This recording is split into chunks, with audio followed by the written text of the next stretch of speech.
Morning everyone. दोस्तों, आज है 29 मई 2024 और हम लोग करेंगे द हिंदू न्यूज़ पेपर के एनालिसिस। मेरा नाम है सत्येंद्र चौधरी और आज हम लोग कौन कौन से टॉपिक यहाँ पे करने वाले हैं एक बार देख लेते हैं। एक टॉपिक ज्योग्राफी और साइंस वाले सेक्शन से है जो हम लोग पढ़ने वाले हैं कि जो सेलेस्टियल बॉडीज होती हैं, जैसे मून, अर्थ, सन, जितनी भी सेलेस्टियल बॉडीज हैं, ये ज्यादातर स्फेरिकल शेप में क्यों होती हैं और इसके अंदर ग्रेविटी का क्या रोल होता है। तो उस कॉन्टेक्स्ट में हम लोग बात करेंगे और इसी कॉन्टेक्स्ट में हम थोड़ा सा अर्थ की शेप के बारे में भी बात कर सकते हैं। चलिए ठीक है। उसके अलावा एक और टॉपिक है लैंडस्लाइड के बारे में। ये टॉपिक हम लोग पहले काफी कर चुके हैं और आज भी करेंगे और फ्यूचर में भी करेंगे इसको अलग अलग डायमेंशन से, बिकॉज अभी मानसून आने वाला है और अनफॉर्चुनेटली बहुत सारे लैंडस्लाइड के इंसिडेंट्स होने वाले हैं। अभी रिसेंटली भी north east part of India में एक इंसिडेंट हुआ, एक इंटरनेशनल इंसिडेंट हुआ जहाँ पे 2000 से ज़्यादा लोगों की डेथ हो गई है। सो उस कॉन्टेक्स्ट में थोड़ा सा लैंडस्लाइड के बारे में बात करेंगे। ये टॉपिक ज़्यादा मेंस के पर्सपेक्टिव से ज़्यादा इंपॉर्टेंट है। यूपीएससी ऑलरेडी यहाँ से क्वेश्चन पूछ चुका है। उसके अलावा एक मंकी के बारे में बात करेंगे। डी होस्ट इस मंकी का नाम है और ये एक एक्जोटिक स्पीसी है बेसिकली। और इंडिया में इसको कुछ लोग इलीगल तरीके से लेके आए थे, उसको रेस्क्यू किया गया है। थोड़ा सा इस मंकी के बारे में जानेंगे तो ये प्रीलिम्स के परस्पेक्टिव से हम पढ़ने वाले हैं। उसके अलावा ट्रॉपिकल साइक्लोन्स हम लोगों ने परसों भी किया था ये टॉपिक, लेकिन परसों हम लोगों ने इसकी डिफरेंट डायमेंशंस कवर की थी। आज थोड़ा सा अलग तरीके से पढ़ेंगे क्योंकि ट्रॉपिकल साइक्लोन एक बहुत बड़ा टॉपिक है। तो जैसे जैसे साइक्लोन्स आएंगे अभी प्री मानसून, आफ्टर मानसून, तो कई सारे टॉपिक्स हम इसके अराउंड करने वाले हैं। तो ट्रॉपिकल साइक्लोन का मैकेनिज्म थोड़ा पढ़ने की कोशिश करेंगे, कैसे डेवलप होता है बेसिकली ट्रॉपिकल साइक्लोन। उसके अलावा एक बड़ा जबरदस्त एडिटोरियल है। ये जबरदस्त इसलिए कह रहा हूँ क्योंकि अपने आप में यूनिक है। अभी तक शायद आपने ये टॉपिक नहीं किया होगा और न्यूज़पेपर के भी अंदर ये टॉपिक शायद ही कभी आया होगा। तो जो डेफ पीपल होते हैं, ठीक है, उनके कंसर्न्स के बारे में ये आर्टिकल दिया गया है, उसके बारे में बात करेंगे। चलिए ठीक है, बढ़ते हैं सीधा पहले टॉपिक पे। साइंस वाले टॉपिक से शुरू करते हैं आज। Gravity shaping celestial bodies. ठीक है, सेलेस्टियल बॉडीज कौन सी बॉडी होती है? वो हर बॉडी जो कि स्पेस के अंदर पाई जाती है उसे सेलेस्टियल बॉडीज कहते हैं, इंक्लूडिंग प्लैनेट्स, स्टार्स, अर्थ, मून, सैटेलाइट्स, ये सब सेलेस्टियल बॉडीज होती है। तो इनकी शेप अगर आप ज्यादातर देखोगे ना, ज्यादातर शेप जो है इनकी वो आपको स्फेरिकल या स्फेरिकल के आसपास नजर आएगी। स्फेरिकल बनने की कोशिश कर रही होगी, स्फेरिकल बन चुकी होगी या इनिशियल प्रोसेस में होगी। इस शेप के किसी भी चीज की शेप को, उसको शेप प्रोवाइड करवाने में जो बहुत बड़ा और मेजर इंपॉर्टेंट रोल होता है वो होता है उसकी ग्रेविटी का। ठीक है, और ग्रेविटी किस चीज के ऊपर डिपेंड करती है? ग्रेविटी डिपेंड करती है उसके मास के ऊपर। जितना ज्यादा उसका मास होगा उतनी ही ज्यादा ग्रेविटी होगी। ग्रेविटी का मतलब वो इनवर्ड पुलिंग फोर्स होता है, राइट। तो कोई जितनी बड़ी बॉडी है उसके अंदर मास जितना ज्यादा होगा, वो उसको अंदर की तरफ जो है उसको पुल करेगी और उसका सरफेस एरिया को रिड्यूस करने की कोशिश करेगी। ऑब्वियसली बात है, जब चीजें श्रिंक हो जाएंगी, अब कोई चीज जो है वो मान लो इतनी बड़ी है साइज में, अब इसके ऊपर ग्रेविटेशन पुल लग रहा है अंदर की तरफ because of the mass. Gravitation अंदर की तरफ लग रहा है तो इसका साइज श्रिंक होकर ऐसा हो जाएगा। एक तो ग्रेविटी का ये रोल होता है। जो ग्रेविटेशनल पुल बिटवीन प्लैनेट्स होता है दैट्स अ डिफरेंट केस। तो हर बॉडी का खुद का भी एक ग्रेविटेशन पुल होता है। जैसे मेरी बॉडी का ग्रेविटेशन पुल होगा, आपका भी होगा, जो आपके पास आसपास चीजें देखते हो सबका एक ग्रेविटेशन पुल है। ऐसे हमारी अर्थ का भी ग्रेविटेशन पुल होता है, सन का भी होता है, सबका होता है। तो आपने थोड़ा शायद पढ़ा ही होगा कि शुरुआत में जो हमारा सन हुआ करता था, ये सन ऐसा तो नहीं था। It was a body made up of majorly hydrogen, है ना। It use to be huge body, hydrogen की बनी होती थी। लेकिन धीरे धीरे इसका अंदर ग्रेविटेशनल पुल बढ़ा। ठीक है, ग्रेविटेशनल पुल बढ़ा। Initially it was a very cold hydrogen body, gas का एक क्लाउड था बेसिकली, नेबुला जिसको बोलते हैं। It was cold. लेकिन ग्रेविटेशनल पुल होने की वजह से ये श्रिंक होता चला गया और जैसे जैसे ये श्रिंक हुआ इसके अंदर डेंसिटी भी इंक्रीज हुई, राइट। जो पार्टिकल्स थे वो क्लोज आने लगे और एक टाइम ऐसा आया जब ये इतना श्रिंक हो गया, इसकी डेंसिटी इतनी ज़्यादा हाई हो गई कि इसका टेम्परेचर इंक्रीज हो गया। क्योंकि आपको पता है जैसे जैसे डेंसिटी कम होती है, वॉल्यूम कम होता रहता है, ये जो पार्टिकल्स होते हैं वो एक दूसरे के क्लोज आते रहते हैं। क्लोज आने से इनके बीच में कोलिजन होता है और कोलिजन होने से टेम्परेचर बढ़ जाता है। जब कोई चीज़, दो चीज़ें आपस में हिट करती हैं तो टेम्परेचर बढ़ जाता है। तो जैसे जैसे श्रिंक होता रहा ग्रेविटी की वजह से, मॉलिक्यूल्स आपस में टकराते रहे, कोलाइड करते रहे, टेम्परेचर बढ़ा और जैसे ही ये टेम्परेचर 10 मिलियन डिग्री पहुंचा तो हाइड्रोजन एटम्स जो हैं वो आपस में जो है कोलाइड होके कंबाइन होने लगे और हीलियम कन्वर्ट करने लगे, जिसे हम लोग क्या कहते हैं, न्यूक्लियर फ्यूजन रिएक्शन कहते हैं। और जब न्यूक्लियर फ्यूजन रिएक्शन हुआ तो लाइट बनी, जिसे आज हम लोग स्टार कहते हैं, या फिर अपने केस में कहें तो इसको सन कहते हैं। हर स्टार के अंदर यही प्रोसीजर होता है जो कि सन के अंदर होता है। क्या होता, शुरुआत में it was a cold body of hydrogen, cold cloud of hydrogen. Due to gravity इसकी डेंसिटी कम होने लगी, ये श्रिंक होने लगा। जैसे जैसे श्रिंक हो रहा था, डेंसिटी इसकी बढ़ रही थी, टेम्परेचर भी बढ़ रहा था। और जब टेम्परेचर 10 मिलियन डिग्री पहुंच गया, ठीक है, तो न्यूक्लियर फ्यूजन हो गया। लेकिन ये आर्टिकल टेम्परेचर के बारे में नहीं है, ये आर्टिकल ग्रेविटी के बारे में है। तो ग्रेविटी जब चीजों को अंदर की तरफ पुल इन करने लगती है, उसका सरफेस एरिया कम होने लगता है, वो श्रिंक होने लगती है, उसका वॉल्यूम भी रिड्यूस होने लगता है। और यही एक रीजन है कि चीजें आपको स्फेरिकल फॉर्म में दिखाई देती हैं। क्या कह रहा है देखिए, for a given volume a sphere is the shape with the lowest surface area. तो जैसे जैसे ग्रेविटी इसको अंदर की तरफ पुल इन करेगी, उसका सरफेस एरिया कम होने लगेगा।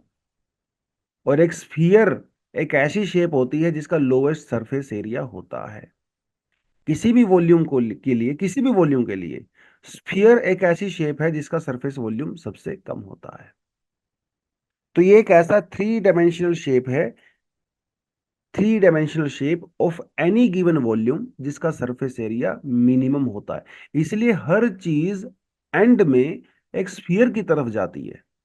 अब हो सकता है वो शुरुआत में ना भी हो, लेकिन एंड प्रोडक्ट उसका एक स्फीयर ही होता है, मोर और लेस। परफेक्ट स्फीयर नहीं होता है, लेकिन काफी हद तक स्फीयर होता है।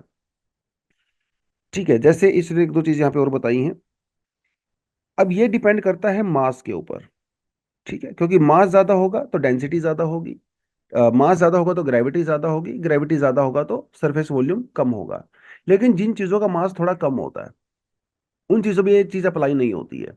जैसे कोमेट्स, एस्ट्रॉइड्स, हमारी बॉडी, ठीक, ह्यूमन बॉडी, बर्ड्स की बॉडी, जितने एनिमल है सबकी बॉडी, ठीक है, लैपटॉप मेरा, सब कुछ चीजें आप अपने आसपास देख रहे हो, इनका मास कम है। मास कम होने की वजह से ये स्फेरिकल नहीं हो पाती हैं। लेकिन हमारी अर्थ, दूसरे सेलेस्टियल बॉडीज, इनका मास काफी ज्यादा होता है। कोमेट्स का नहीं हो पाता, तो इसलिए वो स्फेरिकल होते भी नहीं है। एस्ट्रॉइड्स का नहीं हो पाता, वो भी स्फेरिकल नहीं होते हैं।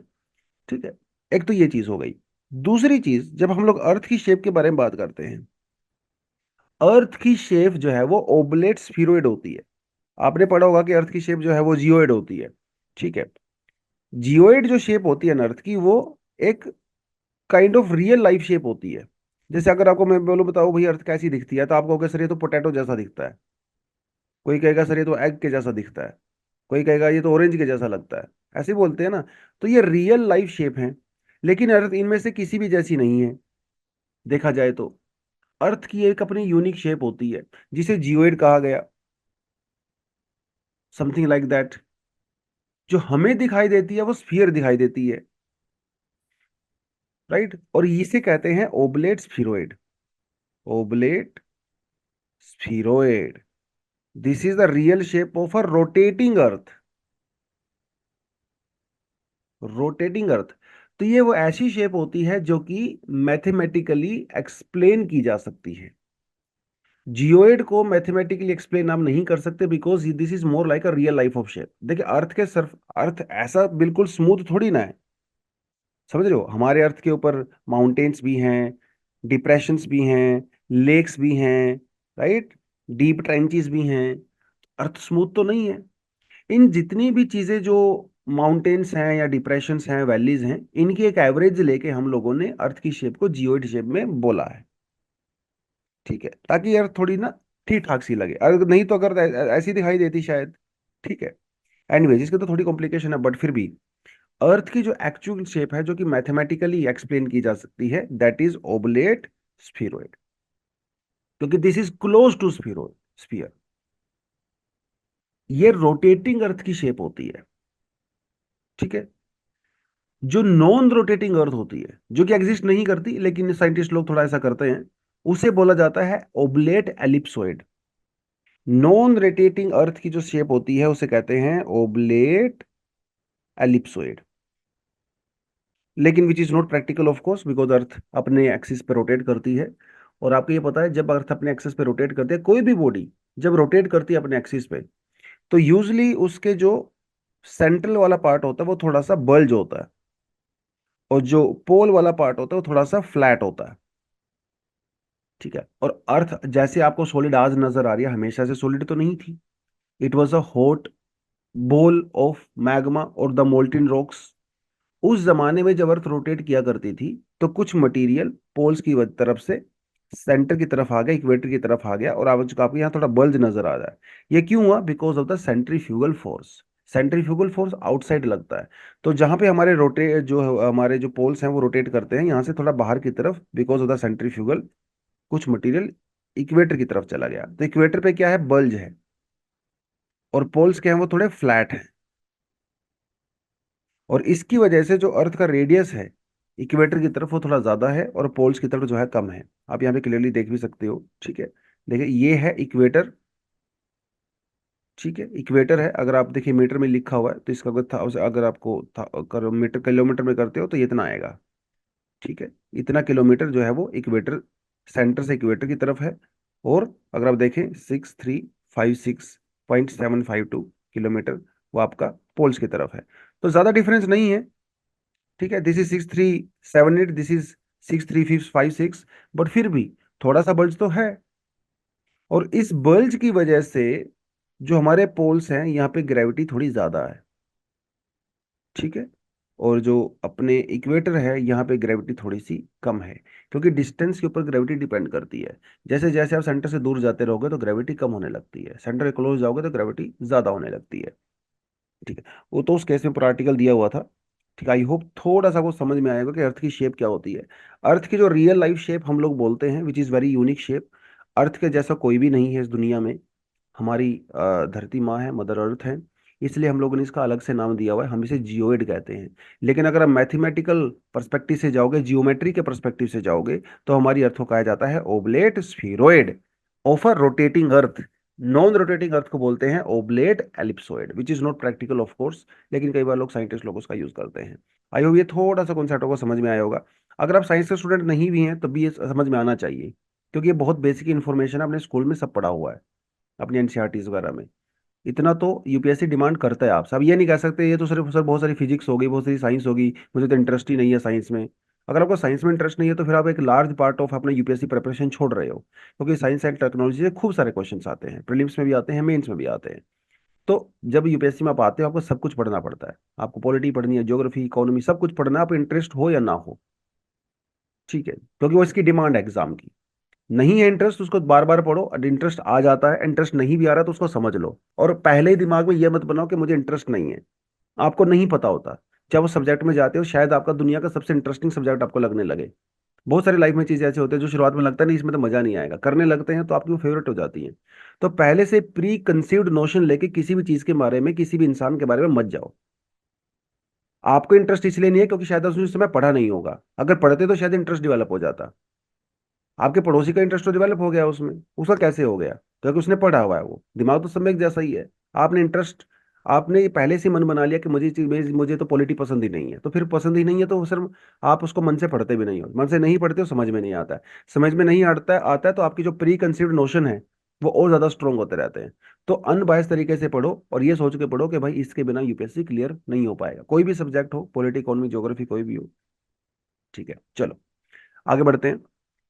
On fire safety regulation in India, ये टॉपिक हम लोगों ने परसों किया था। ठीक है, क्योंकि दिल्ली में एक हॉस्पिटल में आग लगी थी, गुजरात में राजकोट में एक गेमिंग सेंटर के अंदर आग लगी थी। तो ये टॉपिक हम लोगों ने परसों किया था, इसके रीजंस, वे फॉरवर्ड वगैरह, कॉजेज वगैरह सब किया था हम लोगों ने। आज ये टेक्स्ट सेक्शन में दिया हुआ तो इसको मैंने सिर्फ ऐड किया हुआ आपकी सेल्फ स्टडी के लिए, इसको मैं आज नहीं पढ़ाऊंगा। अगर आपको किसी ने नहीं किया है वो टॉपिक, प्लीज़ आप परसों वाला एनालिसिस देखें, उसमें हम लोगों ने फायर सेफ्टी के बारे में पूरी बात किया था, कल वाला बेसिकली। ठीक है, आज इस आर्टिकल में कुछ कानूनों की बात की है, कुछ लॉज की बात की गई है, कुछ स्टेट लेवल पे, सेंट्रल लेवल पे। ठीक है, वो थोड़ा इसमें आज इसमें नया एडिशन किया है, तो आप इसको डेफिनेटली पढ़ सकते हैं। ठीक है, ये रेगुलेशंस हैं कुछ फायर सेफ्टी को लेके। तो इसको मैं आज सच नहीं करवाऊंगा क्योंकि हम लोग कर चुके हैं, तो ये बेसिकली का एडवांस बोनस टाइप का टॉपिक था। आगे बढ़े, जो आज का टॉपिक है, India offers $1 million aid to disaster hit Papua New Guinea. Basically एक गांव में जिसका नाम है याम्बली, पपुआ न्यू गिनी के अंदर, और वहां पे इतना भयंकर लैंडस्लाइड हुआ, इतना भयंकर लैंडस्लाइड हुआ कि पूरे के पूरा गांव वो जमीन के अंदर जो है सब वो चला गया। 2,000 से ज्यादा लोगों की डेथ हो चुकी है, और कई सारे लोग ऐसा हो सकता है कि उसके अंदर और भी हों। कितना बड़ा इंसिडेंट है ये। 2,000 people have gone inside earth, they are buried because of this landslide. और यही नहीं, आप यहाँ पे देखिए, 31 killed as rain landslips wreak havoc in the north east. तो इंडिया में भी मेघालय के अंदर बारिश बहुत ज्यादा हो रही है, वहां पे भी लैंडस्लाइड हुआ और 31 से ज्यादा लोगों की डेथ हो गई। Getting this point? तो लैंडस्लाइड जो है वो एक बड़ा इंपॉर्टेंट टॉपिक आपके लिए है। इसका बेसिक मैकेनिज्म क्या होता है, इसका इम्पैक्ट क्या होता है, कितने टाइप का होता है, कौन कौन से स्टेप्स हम लोग ले सकते हैं, एनडीएमए की गाइडलाइंस क्या हैं। तो ये आपका ज्योग्राफी वाले पर्सपेक्टिव से भी इंपॉर्टेंट होता है और डिजास्टर मैनेजमेंट के पर्सपेक्टिव से भी टॉपिक इंपॉर्टेंट होता है। तो लैंडस्लाइड बेसिकली है क्या, पिक्चर में आप क्लियरली यहाँ पे देख सकते हो कि लैंडस्लाइड थोड़ा आपको नजर आ ही रहा होगा। तो landslide is defined as the movement of a mass of rock, debris और अर्थ डाउन अ स्लोप। जब एक स्लोप से पत्थर, रॉक्स, डेबरी या अर्थ मतलब सोइल वो नीचे आने लगे under the influence of gravity, तो आप उसको कहते हो कि लैंडस्लाइड हो गया है। अब देखिए, ग्रेविटी तो हर जगह काम कर रही है, राइट? अब ये कोई सरफेस है, स्लोप है, अब जितना भी मटेरियल यहाँ पे होगा वो सब नीचे तो आएगा ही। अब आप गाड़ी खड़ी करोगे स्लोप के ऊपर, तो अगर आपने ब्रेक नहीं लगाया हुआ है तो गाड़ी तो नीचे आएगी। लेकिन मान लो आपने ब्रेक लगाया हुआ है, सपोज करिए, तो क्या उस समय ग्रेविटी खत्म हो गई क्या? नहीं खत्म हुई ना। ग्रेविटी तो तब भी उसको नीचे खींच ही रही है। वो तो आपकी ब्रेक की स्ट्रेंथ है कि वो नीचे नहीं आ रही है। लेकिन जिस दिन आपकी ब्रेक की स्ट्रेंथ ग्रेविटी से कम हो गई, उस दिन आपकी गाड़ी नीचे आ जाएगी। और स्लोप के ऊपर जो गाड़ियां खड़ी होती है, जो हम लोग हैंड ब्रेक लगा के रखते हैं, धीरे धीरे उनके ब्रेक भी फेल हो जाते हैं, वीक हो जाते हैं। तो हिली एरियाज में ब्रेक बहुत जल्दी फेल होते हैं गाड़ियों के, क्योंकि वो एंटी ग्रेविटी काम कर रहे हैं। तो ये जो रॉक्स हैं यहाँ पे, उनके ऊपर नीचे पुल फोर्स तो लग ही रहा है बिकॉज ऑफ ग्रेविटी। लेकिन जब तक ये रॉक्स के अंदर स्ट्रेंथ है तब तक वो स्टेबल हैं। लेकिन जिस दिन इनकी स्ट्रेंथ कम हो गई, उस दिन वो ग्रेविटी की वजह से नीचे आ जाएंगी। इसे कहते हैं शियर स्ट्रेस। ठीक है? जो नीचे की तरफ खींच रही है रॉक्स ग्रेविटी की वजह से, शियर स्ट्रेस कहते हैं। और जो इन रॉक्स की स्ट्रेंथ होती है उसे उसे शियर स्ट्रेंथ कहते हैं। तो जिस दिन शियर स्ट्रेंथ से ज्यादा हो गया, या फिर मान के चलिए जिस दिन ग्रेविटी का पुल वो ज्यादा हो गया रॉक्स की स्ट्रेंथ से, उस दिन ये रॉक्स नीचे आ जाएंगी। That is your landslide. Okay? Landslide कई तरीके से हो सकता है, fall, topple, slide, spread and flow. Picture आपको यहाँ पे दिया हुआ है। ये फ्लो हो गया, ये पूरे का पूरा जो मटेरियल यहाँ था वो नीचे की तरफ आ गया मूव करके। टोपल, जो रोक्स हैं वो एक दूसरे के ऊपर ऐसे चली जाती हैं। कई बार होता है ना, गाड़ी में ब्रेक लगते हैं, जब बस में ब्रेक लगता है तो लोग एक दूसरे की तरफ ऐसे टोपल हो जाते हैं, गिरने लगते हैं एक दूसरे के ऊपर, तो ये टोपल। ठीक है? This is like a slum. तो स्लम में जो है कि रोटेशनल मूवमेंट से होता है ऐसे मटेरियल का। ठीक है? वो नीचे की तरफ ऐसे आ जाता है। Right? This is your slide, वो सिंपली स्लाइड करके कोई रोक नीचे आ सकती है। ठीक है? ये टोपल नहीं करती है, रोटेट नहीं करती है, सिंपली स्लाइड करती है। क्रीप जो है इस तरह से नीचे आ सकती हैं चीजें, सोयल धीरे धीरे धीरे धीरे नीचे आती रहती है। एंड फॉल, वो रोक जो है नीचे की तरफ आ सकती है। ठीक है? तो ये थोड़ा सा जो है आपको पता होना चाहिए। कॉजेज क्या इसके हो सकते हैं लैंडस्लाइड के? मोर्फोलॉजिकल जो है इसके कॉजेज हो सकते हैं। मोर्फोलॉजिकल की जो कि टेक्टोनिक एक्टिविटी या अर्थ की शेप या उससे रिलेटेड होते हैं। तो वोल्केनिक एक्टिविटी, टेक्टोनिक डिस्टरबेंस की वजह से कोई अर्थक्वेक आ गया तो उसकी वजह से हो सकता है। इरोजन की वजह से हो सकता है, वेजिटेशन रिमूवल की वजह से हो सकता है, फॉरेस्ट फायर हुआ, ड्रोट हुआ, क्योंकि वेजिटेशन जो है वो सोइल को स्ट्रेंथ प्रोवाइड कराती है। अगर वेजिटेशन ही खत्म होगी तो वो वीक हो जाता है, तो नीचे की तरफ आना शुरू हो जाता है। फिजिकल कॉजेज भी हो सकते हैं, अगर किसी हिली एरिया में बहुत लंबे समय तक बारिश वारिश होती रहे तो उससे क्या होता है, जो नीचे की लेयर्स होती हैं सोइल की, जो नीचे वाली शेयर लोग, ये इनके अंदर पानी चला जाता है बहुत ज्यादा। और क्योंकि जब पानी चला जाता है तो लुब्रिकेंट का काम करता है एक तरह से वाटर। तो उस ल्यूब्रिकेशन की वजह से जो नीचे वाली रॉक्स होती है वो ग्रेविटी की वजह से खिसक जाती हैं, नीचे से स्लाइड कर जाती हैं। और इसी वजह से ऊपर वाला मटेरियल भी जो है वो स्लाइड करके नीचे आ जाता है। That is your landslide. Rapid draw down because of the precipitation, वो आपको मैंने बता ही दिया, इसी को बोलते हैं बेसिकली, ठीक है। अर्थक्वेक, वोल्केनिक इरप्शन, आप उसको ऊपर से भी रिलेट कर सकते हो। एंथ्रोपोजेनिकल फैक्टर जो कि मैन मेड होते हैं, बेसिकली एंथ्रोपोजेनिकल को मैन मेड कहते हैं, ठीक है। डिफोरेस्टेशन हम जो लोग करते हैं डेवलपमेंट एक्टिविटी की वजह से। Dams, hydro electric power projects, tunnels वगैरह बनाते हैं उसकी वजह से। जब हम लोग माइनिंग करते हैं उसकी वजह से। देखिए, जितना ज़्यादा स्लोप होगा उतने ही ज़्यादा चांसेस होते हैं कि लैंडस्लाइड वहाँ पे हो सकता है। हालांकि दूसरे फैक्टर भी होते हैं, सोयल जो यहाँ पे रॉक्स होती हैं वो किस टाइप की हैं, वो सेडिमेंट्री रॉक्स हैं या फिर वो मेटामॉर्फिक रॉक्स हैं, वहाँ पे वेजिटेशन कैसा है, प्रेसिपिटेशन कैसा है, सब चीज़ें मैटर करती हैं। लेकिन यस, अगर स्लोप ज़्यादा होगा तो ग्रेविटेशन पुल ज़्यादा होगा। ये चीज़ हर जगह कॉमन होगी, ग्रेविटी, ये जितना स्लोप के साथ साथ बढ़ती रहती है। तो माइनिंग वगैरह हम जो लोग करते हैं, कई बार जो है लीकेज वगैरह होनी शुरू हो जाती है। जो डैम आपने बनाया है, मान लो यहाँ पे आपने डैम बना दिया रिवर के ऊपर, तो यहाँ से पानी धीरे धीरे ग्राउंड वाटर की तरफ जो है वो सीपेज होने लगती है, तो लोअर जो लेयर्स होती हैं वो लुब्रिकेशन हो जाता है उनका और वो स्लाइड कर सकती हैं, दैट काइंड ऑफ स्टफ। ठीक है, तो ये कुछ कॉजेज आप कह सकते हो। इम्पैक्ट तो ऑब्वियसली बात है, लॉस ऑफ लाइफ होगा, राइट। मूवमेंट रिस्ट्रिक्शन हो जाती हैं भैया, सड़कें बंद हो जाती हैं, सड़कें टूट जाती हैं, राइट। तो मूवमेंट रिस्ट्रिक्शन हो गया, रेलवे लाइंस टूट जाती हैं, राइट, ब्लॉकेज हो जाता है पूरे का पूरा रास्ता। Damage to the infrastructure, housing, building, roads. अभी आपने देखा वो, है ना, न्यू गिनी के अंदर क्या हुआ, तो पूरे का पूरा गांव ही चला गया। इकोनॉमिक इम्पैक्ट तो होता ही है ऑब्वियसली। जब आपके इकोनॉमिक, आपका ट्रांसपोर्टेशन बंद हो गया, इंफ्रास्ट्रक्चर टूट गया, सड़कें टूट गई, रेल टूट गया, तो लोकल जो कम्युनिटीज हम इम्पैक्ट होंगी, लाइवलीहुड खत्म हो जाएगा, रिहेबिलिटेशन में दिक्कत आएगा। Threat to the water availability also, तो बहुत बार ऐसा होता है जो रिवर होती है बेसिकली लैंडस्लाइड की वजह से, ठीक है, हमारे ये रिवर है और यहाँ पे माउंटेन्स हैं, ठीक है, बीच में ये रिवर है। तो बहुत बार ये जहाँ पे लैंडस्लाइड होता है माउंटेन्स में, तो ये बहुत सारा डेबरी जो है वो इस रिवर को ब्लॉक कर देता है, ये रीजन भी होता है। तो जिसकी वजह से रिवर का पूरा फ्लो ही जो है वो रुक जाता है, और उसकी वजह से वाटर अवेलेबिलिटी में भी दिक्कत आती है, लोअर एरियाज में भी। ठीक है, और इंडिया में अगर आप देखें लैंडस्लाइड जोन्स जो हैं, तो जो ब्लू कलर आपको नजर आ रहा है, ठीक है, ये बहुत ही ज्यादा लैंडस्लाइड प्रोन जोन है, जो ब्लू कलर आपको नजर आ रहा है। जो येलो कलर आपको नजर आ रहा है, ये north east part of India, ठीक है, सम पार्ट ऑफ JNK, इधर से उत्तराखंड, हिमाचल, अरुणाचल प्रदेश, यहाँ पे भी काफ़ी ज़्यादा लैंडस्लाइड आने के चांसेस होते हैं।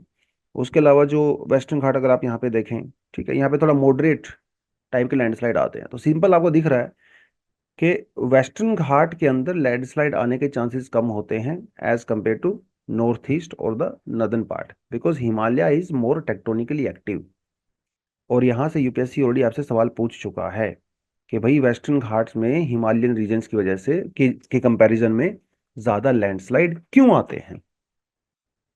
इसका मतलब ये नहीं है कि वेस्टर्न घाट के अंदर लैंडस्लाइड नहीं आते, आते वहां पे भी हैं, लेकिन कंपैरेटिवली कम। जैसे सतारा, इडुक्की, रत्नागिरी वगैरह में ठीक ठाक आते हैं। लेकिन एक तो माइनिंग एक्टिविटीज जो है, heavy mining activities in the western Ghat region is major factor landslide. दोनों जगह पे अलग अलग फैक्टर हैं। एक तो वेस्टर्न घाट जो है बहुत ओल्ड माउंटेन्स हैं, स्टेबल हो चुकी हैं। लेकिन वेस्टर्न घाट में अंदर माइनिंग डेवलपमेंटल एक्टिविटी ज्यादा होती है, जिसकी वजह से वहां पे आ सकते हैं।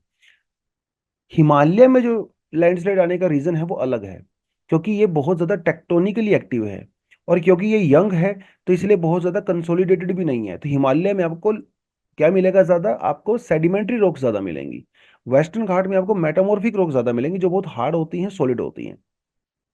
वेस्टर्न घाट में जो लैंडस्लाइड आता है वो डिफोरेस्टेशन की वजह से ज्यादा आता है, क्योंकि यहाँ पे ह्यूमन एक्टिविटी बहुत ज्यादा होती है, ठीक है। एंथ्रोपोजेनिक एक्टिविटी यहाँ पे ज्यादा रहती है। Concentration of the heavy rainfall is concentrated in the concentrated area. आपको पता है वेस्टर्न घाट के अंदर during the time of monsoon बहुत ज्यादा रेनफॉल होता है, ठीक है। और हिमालय में जो रेनफॉल होता है वो स्नोफॉल की फॉर्म में होता है काफी जगह पे, राइट। लेकिन वो जब स्नो मेल्ट होती है लेटर ऑन, राइट, तो उसकी वजह से लैंडस्लाइड वहां पे आने के चांसेस थोड़े ज्यादा हो जाते हैं। हिमालय के जो स्लोप है वो ज़्यादा स्टीप है और शार्प है। और आपको अभी अभी मैंने बताया कि अगर स्लोप आपके स्टीप शार्प होते हैं, वहाँ पे ग्रेविटी बहुत ज़्यादा काम करती है, जिसकी वजह से लैंडस्लाइड आने के चांसेस बहुत ज़्यादा हो जाते हैं। हिमालय में झूम कल्टीवेशन जो specially north east part of India में ज़्यादा होती है, इसकी वजह से वेजिटेशन जो है वो रिमूव हो जाती है, जंगलों की कटाई वगैरह हो जाती है, तो यहाँ पे लैंडस्लाइड आने के चांसेस थोड़े ज़्यादा हो जाते हैं। लेकिन अगर कंपेयर करोगे दोनों को, ऊपर जो आपको मैप दिया हुआ है, हिमालयन रीजन्स के अंदर as compare to western Ghats थोड़े ज्यादा लैंडस्लाइड्स आते हैं। आप यहाँ पे देख भी सकते हो। तो वेस्टर्न घाट में अंदर एक भी ब्लू जोन नहीं है, लेकिन यहाँ पे आप north east part of India में देखें, इन थोड़ा ऊपर की तरफ देखें, तो ब्लू जोन थोड़ा ज्यादा है, जो कि सबसे ज्यादा लैंडस्लाइड प्रोन एरिया नजर आता है। ठीक है। तो ह्यूज लॉस ऑफ प्रॉपर्टी। अब लैंड मैनेजमेंट इंडिया में हम लोग किस तरह से कर सकते हैं? तो लैंडस्लाइड हजार्ड मैनेजमेंट जो इंडिया में किया जाता है, बेसिकली हम लोग मोस्टली हजार्ड के केस में हम लोग प्रोएक्टिव नहीं है, हम लोग रिएक्टिव हैं। हमारी अप्रोच ज़्यादा रिएक्टिव है। हालांकि जब हम लोगों ने डिजास्टर मैनेजमेंट एक्ट बनाया 2005, उसके बाद हमारी अप्रोच थोड़ी सी प्रोएक्टिव हुई है। लेकिन फिर भी जो बेसिक मॉडल है हमारा वो ऐसा ही है।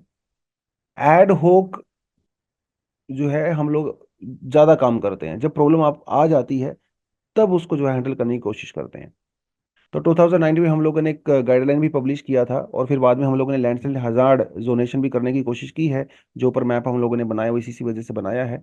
बाद में जियोलॉजिकल सर्वे ऑफ इंडिया को रिस्पॉन्सिबिलिटी दिया गया कि वो north east part of India में, हिमालय में, वेस्टर्न घाट में जो लैंडस्लाइड प्रोन एरिया है उनकी थोड़ी मैपिंग वगैरह करें और कुछ गाइडलाइंस वगैरह इशू करें। और ऐसी गाइडलाइंस फिर एनडीएमए ने बाद में दिया भी था।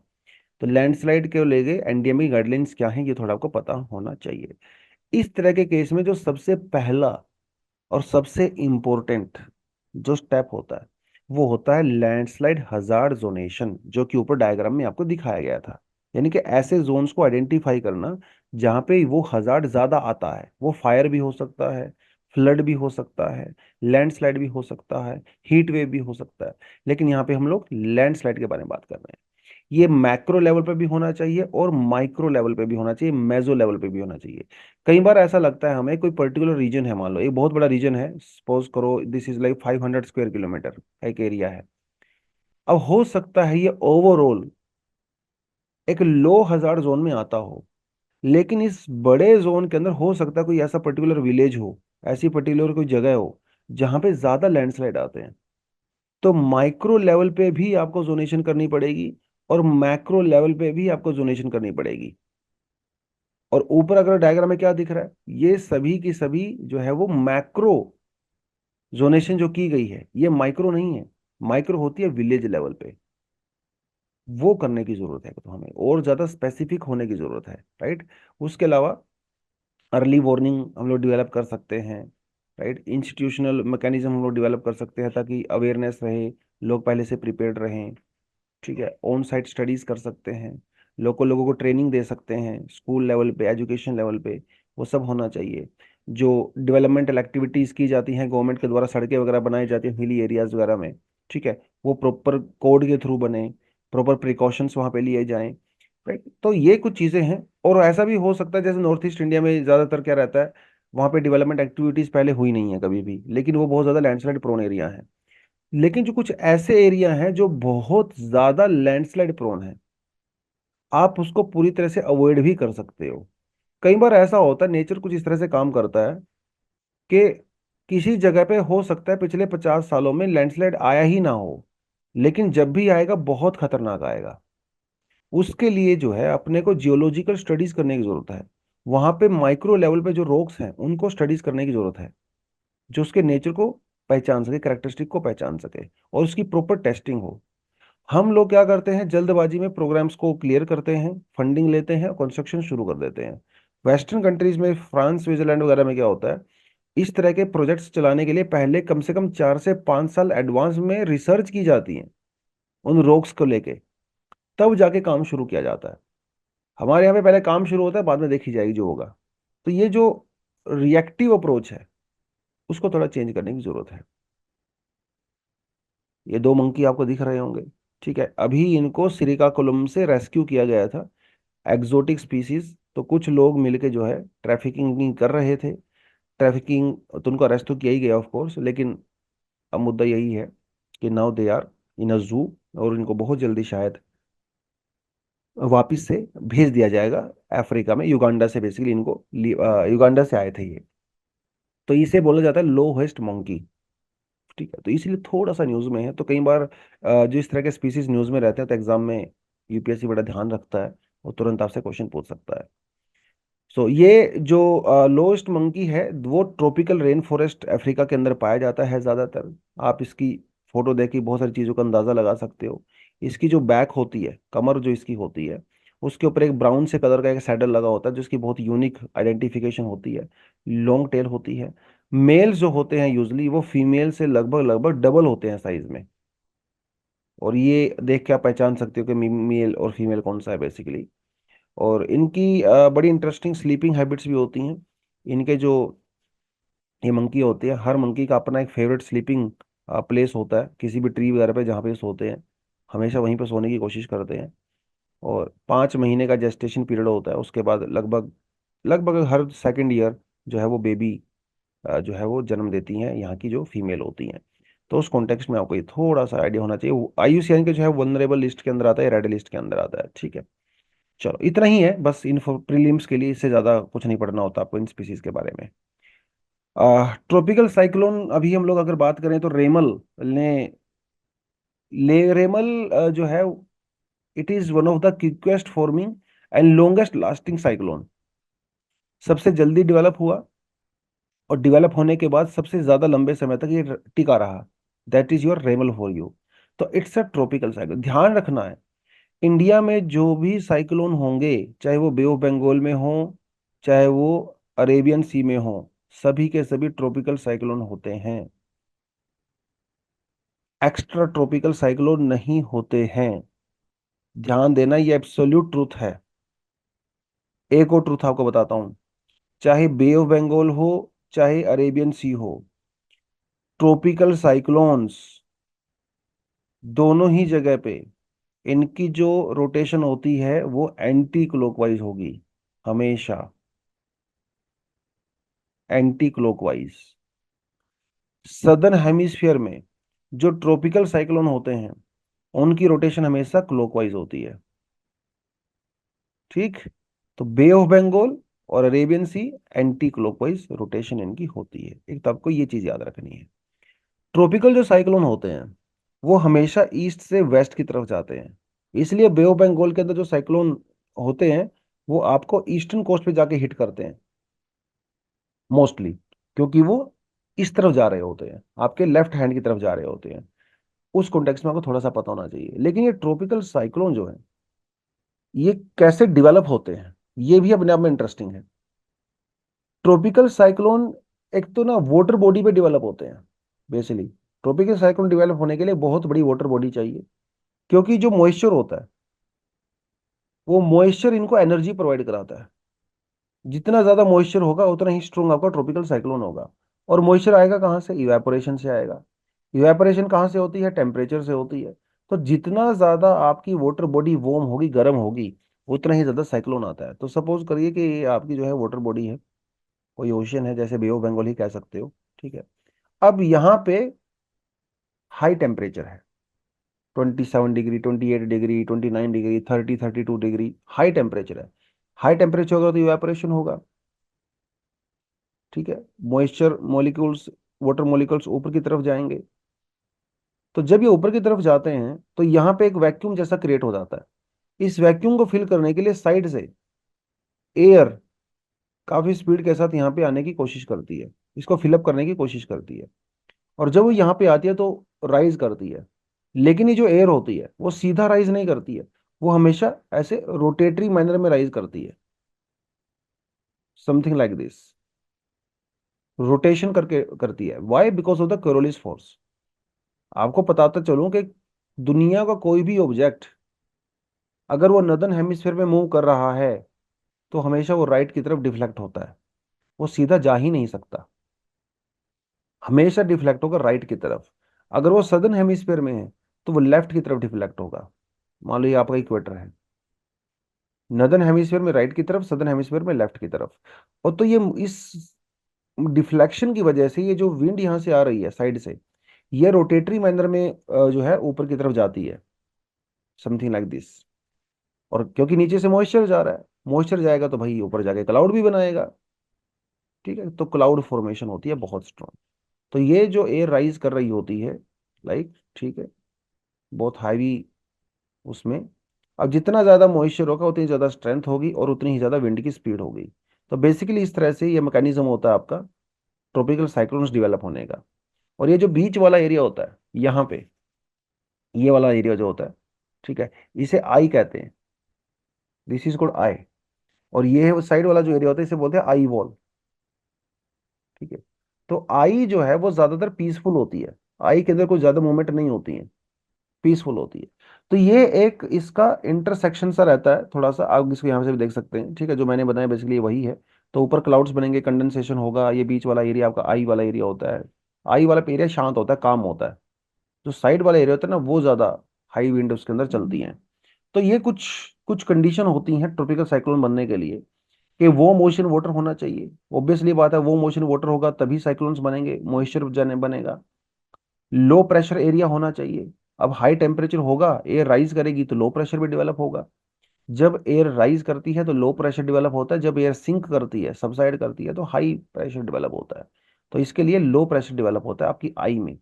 कोरोलिस फोर्स होना चाहिए। कोरोलिस फोर्स होगा तभी तो रोटेशन मूवमेंट होगी। बिना कोरोलिस फोर्स के रोटेशन हो ही नहीं सकता। और इक्वेटर पे कोरोलिस फोर्स होता ही नहीं है, इसीलिए इक्वेटर पे ट्रॉपिकल साइक्लोन्स भी नहीं होते हैं। एटमॉस्फेरिक इंस्टेबिलिटी होनी चाहिए, ऑब्वियसली बात है।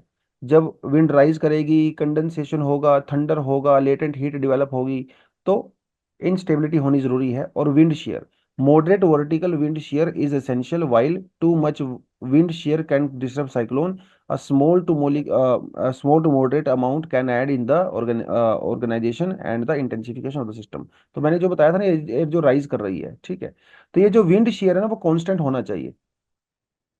ठीक है, ये भी कांस्टेंट होना चाहिए, लगातार लगातार। ऐसा नहीं है ब्रेक हो गया, ब्रेक हो गया तो पूरा साइक्लोन का सर्कुलेशन ही खराब हो जाएगा।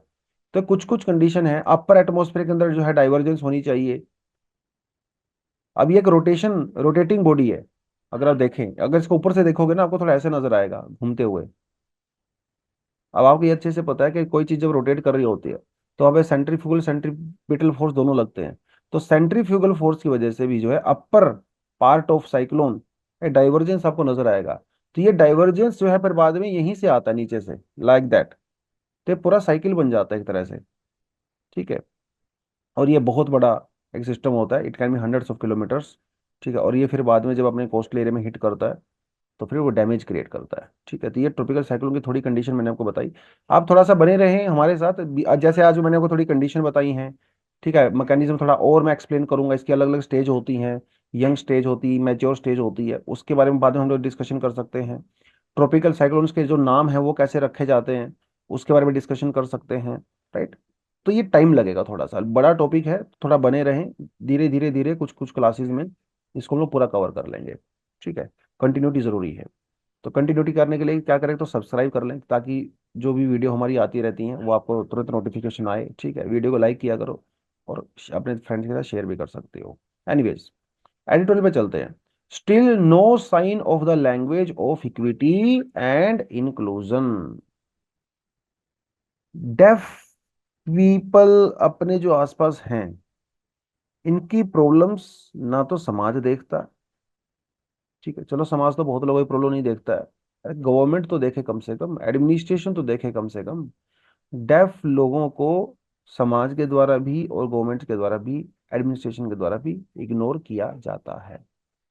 अभी इलेक्शन चल रहे हैं देश में, तो इलेक्शन कमीशन ऑफ इंडिया ने कितने ही स्टेप लिए हैं डेफ लोगों को लेके, ऑलमोस्ट जीरो। जो पॉलिटिकल पार्टीज हैं, जब इनके न्यूज चैनल पे, टीवी पे, कहीं पे जब रैलीज होती हैं, तो कि क्या ये डेफ लोगों के लिए कुछ अलग से इंतजाम करती हैं क्या? ऑफ कोर्स नॉट, ये सब नहीं होता। तो वहां से ये बात चली और फिर बात थोड़ी आगे तक चली गई। ठीक है, तो टेलीविजन अनाउंसमेंट वगैरह में ये सब नहीं देखने को मिलता है अनफॉर्चुनेटली।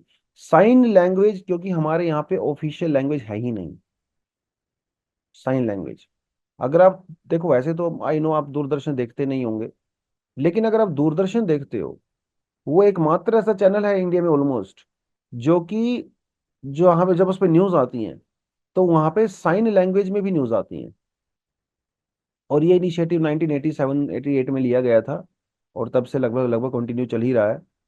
उसके अलावा साइन लैंग्वेज ऑलमोस्ट कहीं पे यूज नहीं की जाती है, क्योंकि this is not a national language और this is not a official language. जबकि 70 कंट्रीज के अंदर दुनिया में इसको नेशनल लैंग्वेज डिक्लेयर किया जा चुका है। और ऐसा भी नहीं है कि इंडिया में जो है डेफ लोग नहीं है। 2011 के सेंसस के हिसाब से हमारे यहाँ पे 5 मिलियन डेथ हैं, डेफ लोग हैं, जो कि बहुत कम पॉपुलेशन है इसके हिसाब से देखा जाए। अगर अब नेशनल एसोसिएशन फॉर डेफ, वो कहते हैं सर 80 मिलियन है। अगर अब WHO की माने तो वो कह रहे हैं 63 मिलियन है। चलो बीच में मामला डन करते हैं, कम से कम इंडिया में 35 से लेकर 40 मिलियन लोग जो है वो डेफ हैं।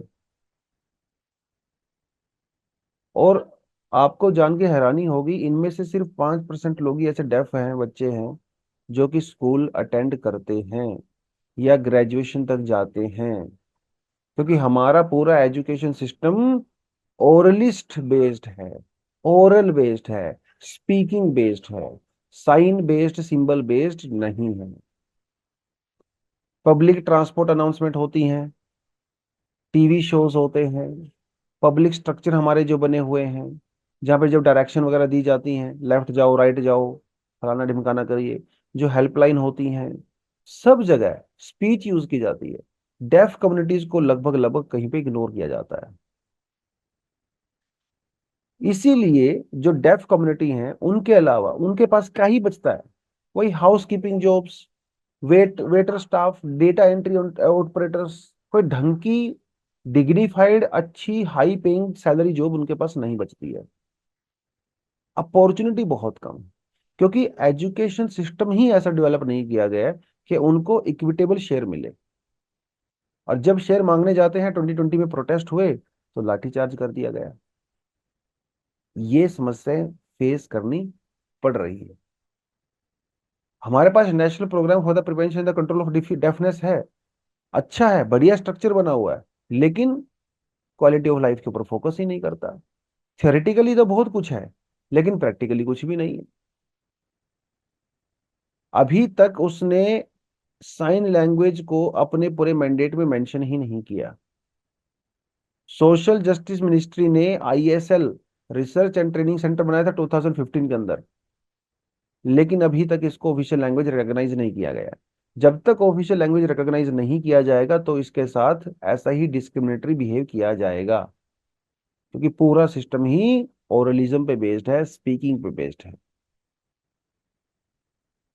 जो मोस्टली जो एजुकेटर्स हैं स्कूल्स वगैरह के अंदर, वो तो ट्रेन ही नहीं किए गए हैं साइन लैंग्वेज के अंदर, राइट। रिहैबिलिटेशन नहीं हो पाता है, वो सारी की सारी आई। तो ये एक ऐसा कम्युनिटी है समाज की, ऐसा एक चाहे कम ही हो लेकिन है तो बहुत सारे ना। अरे 35-40 मिलियन कम नहीं होता वैसे भी, जो कि मार्जिनलाइज हो चुके हैं। तो आप देखिए हमारे यहाँ पे कंट्री के अंदर डेफ हो गए, ब्लाइंड्स, अगर आप देखें तो जो फिजिकली हैंडीकैप्ड हैं, जो कंट्री का लगभग 2% पॉपुलेशन रहती है, ठीक है, उसके अलावा LGBT कम्युनिटी से आप मान के चलिए, तो इनको तो कोई किसी तरह का रिकग्निशन, किसी तरह का कुछ डिग्निफाइड तरीके से इनका स्टैंडर्ड ऑफ लिविंग कुछ है ही नहीं। एक large section of the society is completely ignored, discriminated, ठीक है, और इनको अपॉर्चुनिटी भी नहीं मिलती है। तो उस कॉन्टेक्स्ट में ये आर्टिकल दिया गया था, अच्छा आर्टिकल है। ठीक है, एक मार्जिनलाइज सेक्शन के बारे में जब आर्टिकल आता है तो हमेशा बढ़िया ही होता है UPSC के परस्पेक्टिव से। तो वे फॉरवर्ड में वही है, क्या क्या कर सकते हैं। पहली बात तो सबसे पहला काम होना चाहिए कि जो साइन लैंग्वेज है इसे ऑफिशियल, इसको डेजिग्नेशन दिया जाए, ताकि स्कूल्स में कॉलेजेस वगैरह में इसको नेचुरलाइज किया जा सके, एम्प्लॉयमेंट अपॉर्चुनिटी बढ़ाएं।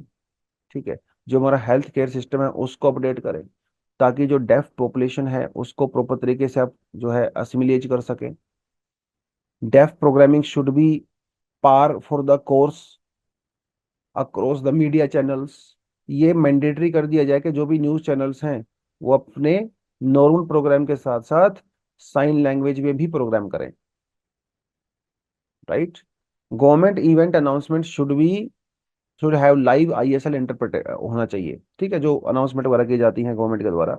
जैसे मोदी जी ने नोटबंदी की जब अनाउंसमेंट की, तो भाई डेफ लोगों को तो नहीं सुना होगा, इनको क्या पता नोटबंदी हो गई है, किसी और ने एक अलग तरीके से बताया होगा, लेकिन गवर्नमेंट ने तो नहीं कम्युनिकेट किया ना। अब जैसे आप OTT प्लेटफॉर्म्स वगैरह पे नेटफ्लिक्स वगैरह फिल्में वगैरह देखते हैं, उन सभी के अंदर क्या होता है, उन सभी में सबटाइटल्स होते हैं। तो सबटाइटल किसके लिए होते हैं, ये डेफ लोगों के लिए ही होते हैं सबटाइटल्स। लेकिन जब सिनेमा हॉल में या सोशल मीडिया पे ये सब चीजें होती हैं, तो क्या इनके अंदर सब में सबटाइटल होते हैं? नहीं होते। तो वहां पे भी सबटाइटल जरूरी है। यस।